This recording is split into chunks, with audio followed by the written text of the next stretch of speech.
ध्यानाभ्यास के लिए कृपया अपने नेत्रों को बंद कर लीजिए। अंतर यात्रा कीजिए। अंतर यात्रा का सुझाव मैं काफी समय से दे रहा हूँ। अब आप ये कह सकते हैं कि अब हमें अपने आप ही अंतर यात्रा करने दीजिए। सुझाव देना बहुत हो गया, अब हमें स्वाधीनता से अंतर यात्रा करने दीजिए। ऐसी आवाज आपके भीतर से आ सकती है, तो मैं समझता हूँ कि आप स्वयं अपने सुझाव से ही अंतर यात्रा करें स्वाधीनता से। इसके लिए दो ही बातों की आवश्यकता होती है। एक तो बहिर्मुखता को, इंद्रिय ज्ञान को अच्छी तरह बुरा जान लिया जाए, दुख का कारण जान लिया जाए। फिर जब आप बहिर्मुख नहीं होते तो अपने शरीर में ही होते हैं, जो सुख का स्रोत है। दूसरा, अपने आभ्यंतर अमूर्त शरीर को पहचान लिया जाए कि यही एकमात्र सुख का स्रोत है। बाहर से हटकर इसी सुख के स्रोत में हम रहकर सुखी हो सकते हैं, अन्य किसी प्रकार से सुखी होना संभव नहीं है। इस प्रकार हम अपने मूर्त को, अपने अमूर्त शरीर को सुख का स्रोत मान लेते हैं और बाहर में कोई भी वस्तु सुख का स्रोत नहीं है। जो परमात्मा हो गए हैं वे भी हमारे सुख के स्रोत नहीं हैं। जो साधु संत हैं वे भी हमारे सुख के स्रोत नहीं हैं। सुख का स्रोत केवल अपना अमूर्त शरीर है, जो हमारा स्वरूप है। इसी में जब हम होते हैं तो हमको सुखानुभूति होती है। हम वीतराग होते हैं, इंद्रिय जनित रागादिक दोषों से मुक्त होते हैं, सर्व आकुलता रहित होते हैं, मोक्ष मार्ग में होते हैं। बाहर सुख की सामग्री नहीं है और आप केवल सुख की सामग्री ही है। हमें सुख की ही कामना है, बाहर नहीं रहना है, बाह्य किसी पदार्थ को विषय नहीं बनाना है। तब हम स्वतः ही अपनी मूर्त में होते हैं, सुख में होते हैं। पांव से मस्तक तक अपनी मूर्त ही सुख है, वह सुख के अलावा कुछ भी नहीं है। जब इसके अनुभव रूप होते हैं तो हमें केवल सुख का ही अनुभव होता है। वेदना तो कभी कदाचित कर्म के उदय से होती है, अन्यथा तो सिर से पैरों तक अपनी मूर्त सुख स्वरूप ही है, भगवान ही है। लोक में प्राय ऐसा उपदेश नहीं होता कि शरीर ही अपना भगवान है, और वह शरीर मूर्त शरीर नहीं है, इसी में मिला हुआ अमूर्त शरीर है। वह अमूर्त शरीर ही हमारे लिए भगवान है, आनंद दाता है, वही आराध्य है, वही दर्शनीय है, वही पूजनीय है। और उसका संवेदन करना ही उसका दर्शन करना है, उसका अभिषेक करना है, उसकी पूजन करना है, उसकी आरती करना है। अपनी मूर्त की महिमा में रहने से ही मोक्ष मार्ग होता है, परमात्मा पद मिलता है। अपनी मूर्त में ही हमने अपनी स्वाधीनता से, अपनी भावना से, अपने प्रयत्न से स्थित रहना है। और प्रयत्न इतना ही है कि बाह्य पदार्थों को देखना जानना नहीं। विपरीत आचरण है, मिथ्या आचरण है, विपरीत चर्या है।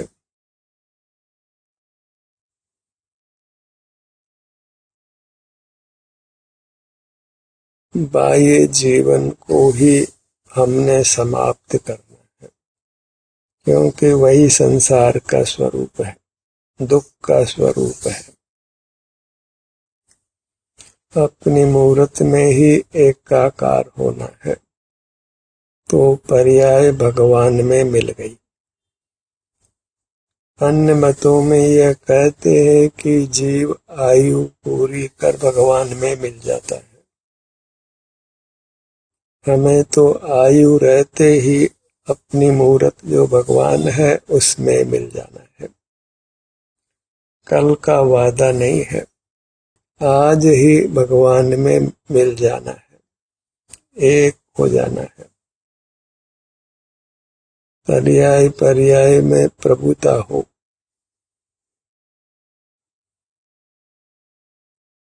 पर्याय जब द्रव्य में एकाकार हुई, हम अपने द्रव्य में अपने शरीर में एकाकार हुए, तो हम अर्थात एक समय की वृत्ति वह भगवान हो गई। द्रव्य भी आनंद रूप और उसकी अवस्था भी आनंद रूप।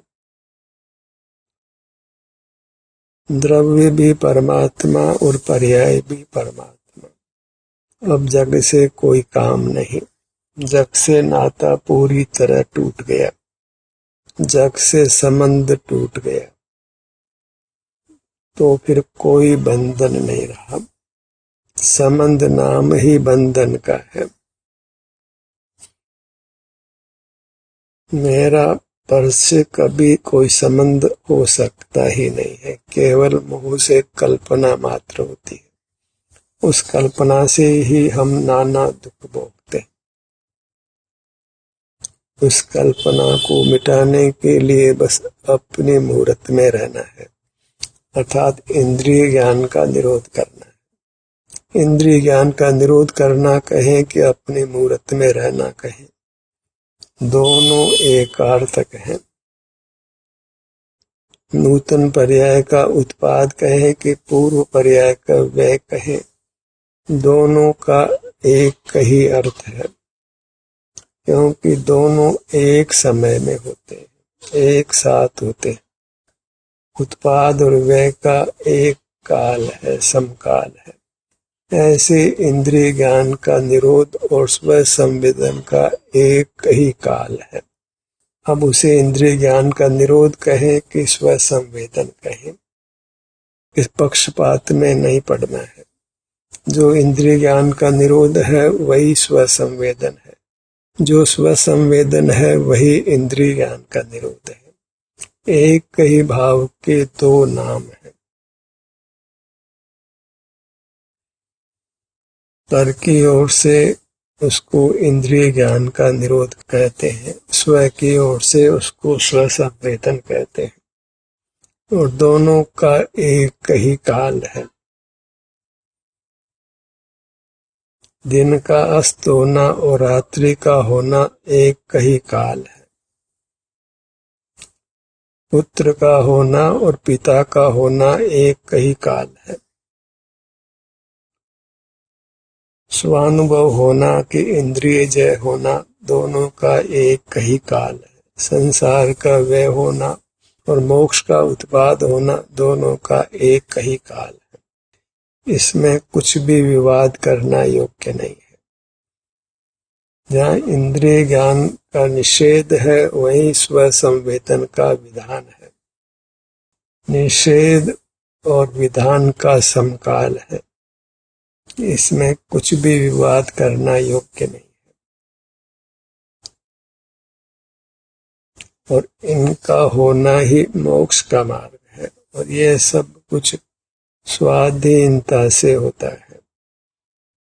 कमजोर अवस्था में ही हम परस्पर आलम्बन लेते हैं। हम स्वयं ही अपने अवयवों या अपने अमूर्त शरीर का विकल्प करते हैं, या कोई अपने शरीर अमूर्त अवयवों का नाम लेता है तो वह सुनकर अपना ध्यान अपने अमूर्त शरीर और अवयवों पर लाते हैं। जो भी हो, कार्य एक ही करना है कि हमको अपना सुख के स्रोत में रहना है, जो हमारा आभ्यंतर अमूर्त शरीर है। बाहर नहीं रहना है, अर्थात बाहर में जो मूर्त पदार्थ देखने जानने में आते हैं उनको देखना जानना नहीं है, और इसका दृढ़ संस्कार करना है ताकि ये वृत्ति निरंतर हो सके। क्यों? निरंतरता के बिना परमात्म दशा प्रकट नहीं होती है। गज स्नान जैसा स्नान नहीं करना है। हाथी सूंड से पानी डालता है अपने बदन पर, फिर उसी सूंड से अपने बदन पर मिट्टी डाल लेता है, तो वह सब स्नान को वृथा कर देता है। ऐसे ही हम अपने सुख के स्रोत में रहते हैं, फिर बाहर आकर मैले हो जाते हैं, तो बाहर नहीं आना है। जो स्व संवेदन में आए तो स्व संवेदन में रह गए। उद्गल की तरह बन जाना, फिर बिछुड़ जाना, फिर बन जाना, ऐसा हमारा स्वरूप नहीं है। भीतर आना, फिर बाहर आना, बाहर आना और भीतर आना, ऐसा जीव का स्वभाव नहीं है। जीव मुक्त स्वभावी है, अपने सुख के स्रोत में स्थित ही रहता है। जब कर्म का अभाव हो जाता है तो फिर सुख के स्रोत में ही रहता है और सुख को भोगता है। वहाँ पर का कुछ भी जानना देखना नहीं है, किसी पर का दर्शन नहीं, पूजन नहीं, आराधना नहीं, आरती नहीं, तीर्थ यात्रा भी नहीं, कोई स्वाध्याय भी नहीं। ऐसा ही धर्म का स्वरूप है।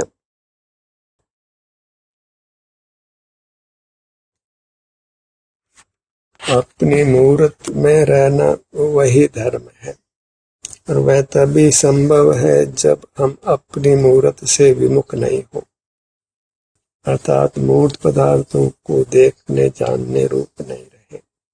मूर्त पदार्थों को देखने जानने में हमें उत्तम सुख का अनुभव नहीं होता है, इसके विरुद्ध विकल्प होता है, वही आकुलता है।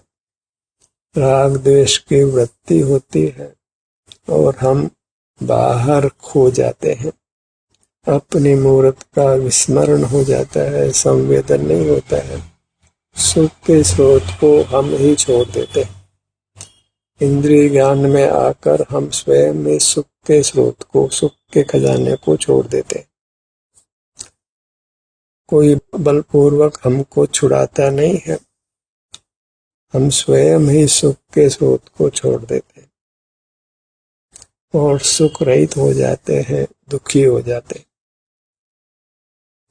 आज जीवों में रोगों की उत्पत्ति बहुत देखी जाती है। उसका हेतु एक ही है कि शरीर में स्थिति नहीं होती है, उपयोग बाहर ही भ्रमता है। बाहर से सुख पाने की होड़ ही लग गई है। अधिक से अधिक कमाना, अधिक से अधिक परिग्रह रखना, उसी की होड़ लगी है, तो उस होड़ में हम अपने स्वरूप को खो देते हैं, अपने सुख स्रोत में नहीं आते हैं, बाहर बाहर ही रहते हैं। तो पूर्व में मनुष्यायु बांधी है तो मनुष्यायु जनित सुख पा लेते हैं, और उसके बाद गिरते हैं और गिरते ही चले जाते हैं, और जाकर फिर एक इंद्रिय में ठहरते हैं, जहाँ फिर अनंत जैसा काल व्यतीत होता है, जहाँ जीव अचेतन जैसा होता है, घोर मूर्छा में रहता है, जीवपने का कुछ भी अनुभव नहीं होता। वही वास्तव में जीव का भाव मरण है। एक इंद्रिय में आया तो जीव मानो मर ही गया है, क्योंकि चेतना लुप्त प्राय होती है। वह मोक्ष मार्ग मिलने का तो कोई अवसर बिल्कुल नहीं है।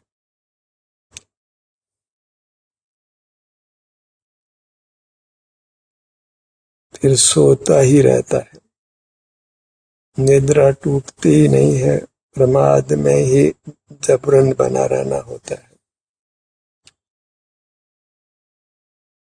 एक इंद्रिय में आया सोया तो फिर सोया सोया ही रहता है। एक इंद्रिय की आयु पूरी कर फिर एक इंद्रिय में जन्म लेता है। इस प्रकार मूर्छा टूटती ही नहीं है। जो जानने का अभिप्राय था वह अभिप्राय भी अब नहीं होता है, कोई विकल्प ही नहीं होता है। पुद्गल जैसा हो जाता है। तो दिव्य थाती सुख स्वभाव की वह कुछ भी व्यक्त नहीं होती। इस कारण से एक इंद्रिय जीव प्रकट ही अदिव्य होता है। पर्याय में कुछ भी महिमा जैसा नहीं रहता। मानो चेतन को अचेतन कर दिया गया है। ऐसी अचेतन स्थिति को नहीं पाना है, उसके लिए सुख के स्रोत में ही बने रहना है। सिर से पैरों तक ही बने रहकर सुखी रहना है।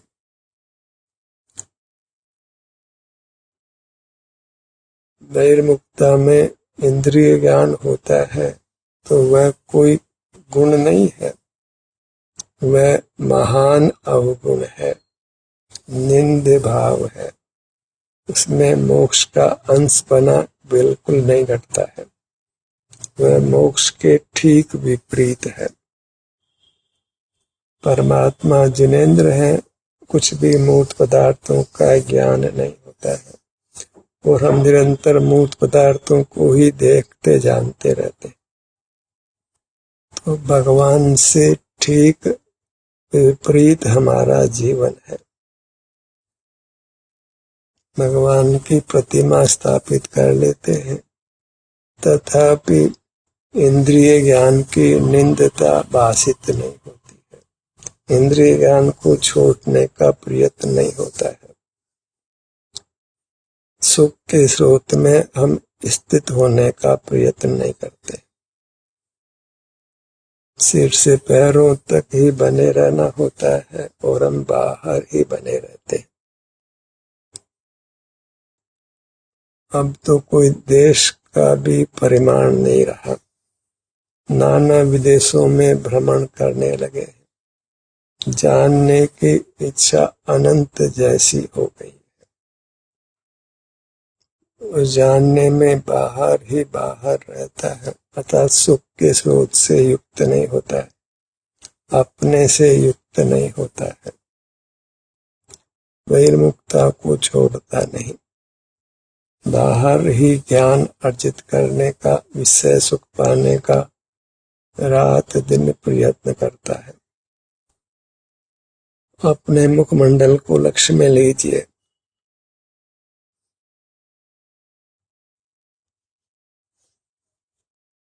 अब ऐसी अपेक्षा की जाती है कि आप निरंतर अपने सन्मुख रहने का ही प्रयत्न करते हैं, अपने सुख के स्रोत में रहकर सुख ही भोगते हैं, इस स्रोत को पीठ नहीं देते हैं, अर्थात अपने आभ्यंतर अमूर्त शरीर को पीठ नहीं देते।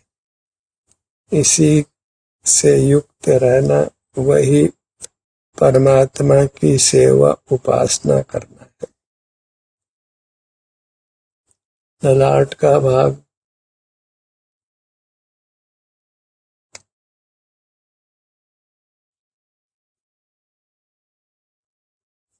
भ्रू मध्य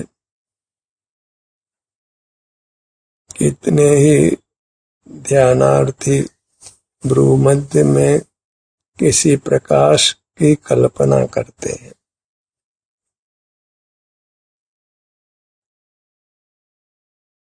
अपनी मूर्ति में प्रकाश का अत्यंत अभाव है। प्रकाश पौद्गलिक है और हमें प्रकाश का ध्यान नहीं करना है।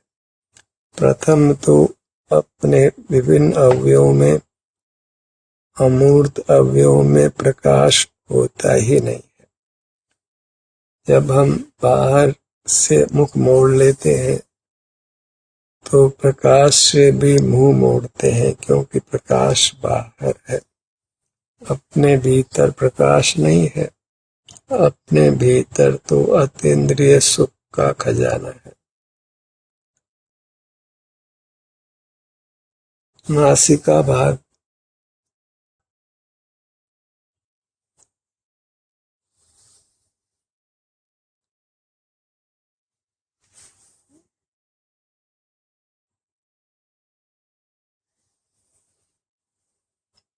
यौवन अवस्था में यदि इंद्रिय ज्ञान का निरोध किया जाए तो चूंकि उस समय स्वास्थ्य प्राय अच्छा होता है, तो बाहर से ध्यान हटाने पर युवावस्था में विशेष सुख अनुभव में आता है। इसलिए योग्य यही है कि जितना शीघ्र हम अपने सुख के स्रोत से युक्त हो जाएं, उतना ही अधिक सुख हमको मिलने वाला है। तो देर नहीं करना है, क्योंकि दिन दिन हम फिर वृद्धावस्था के निकट ही जाते हैं।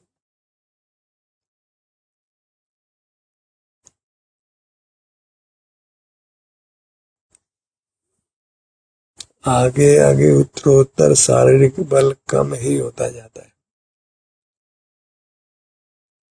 बल के अभाव में सहज ही अपने शरीर में स्थिति नहीं हो पाती है।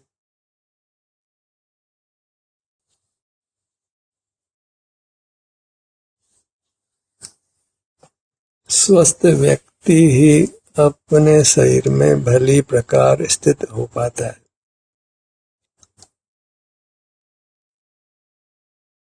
मुख के भीतर तालू का भाग,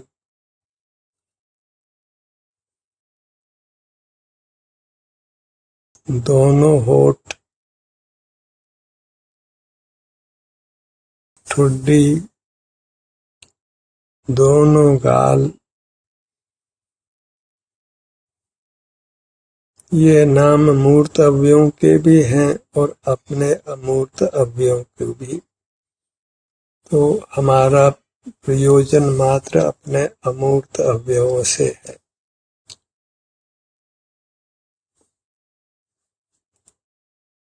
गर्दन के भाग पर आइए।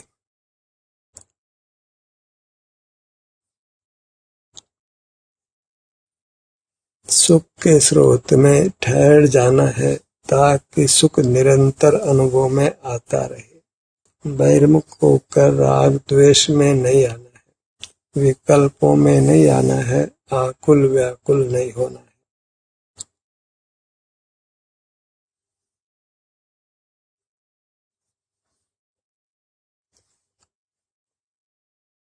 सीने का भाग,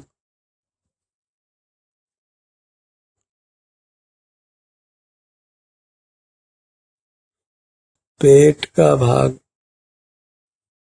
पेट के भीतर के अंग दिखाई नहीं देते हैं, तो उनका विकल्प भी नहीं करना है। पेट के भाग में ही ऊपर से नीचे, बाएं से दाएं अपने सुख की स्थिति का अनुभव करते हुए रहना है।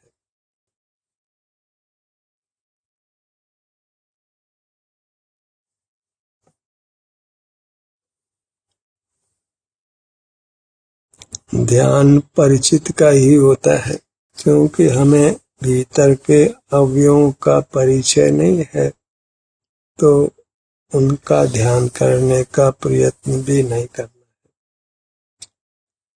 बस जो इस अपनी मूर्त का परिचय है, तो इसी मूर्त में अपने सिर से पैरों तक धीरे धीरे विचरण करते हुए हर भाग की संवेदना से युक्त होना है।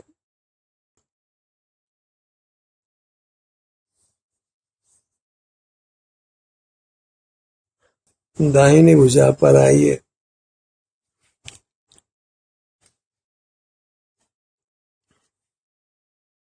अपने अनुभव से ही हमको सम्यक श्रुत ज्ञान होता है, सच्ची समझ पैदा होती है। उस सच्ची समझ का निमित्त कर फिर जीव पुनः पुनः अपनी मूर्त के अनुभव रूप होता है।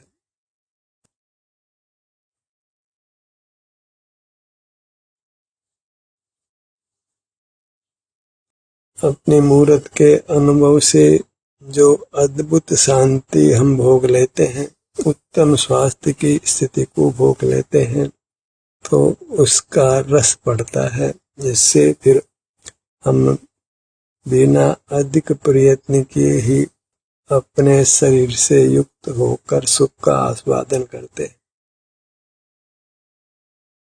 दाहिना पैर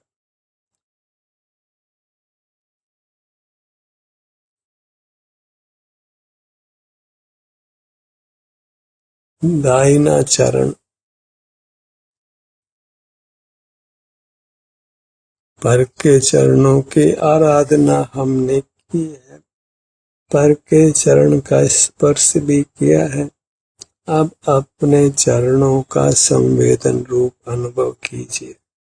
वही वास्तव में अपने से बड़ों के चरणों का स्पर्श करना है।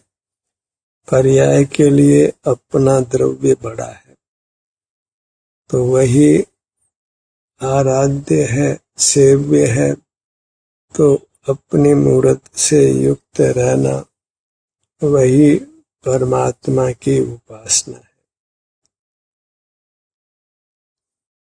ध्यान का सत्र यही समाप्त होता है।